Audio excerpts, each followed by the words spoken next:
Listen to part 1 of a man's description of the generation gap in his family. Then answer the questions. Part 1. My name is Rimas Vilkas, and I come from Vilnius, the capital city of Lithuania. I live in Chicago now, but I grew up in Vilnius in the 80s and 90s in an apartment with my immediate family, my sister, my mother, and my father, and of course me. My parents, however, didn't grow up in Vilnius. They grew up in a small village in the east. Both my parents came from very large families, and they both lived with their extended families when they were growing up. At that time, it was the common expectation that 3 generations would live together in a house: children, parents, and grandparents. My mother said that everyone, her 7 brothers and sisters, her parents, and her grandparents, all ate dinner together every night of the week.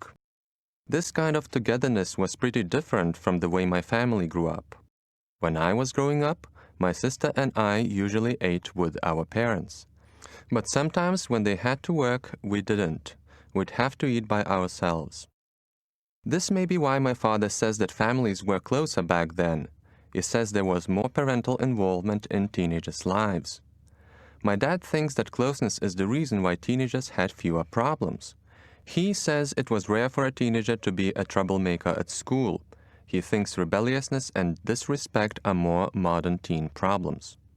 In his day, he says, that kind of disobedience would have been highly unusual.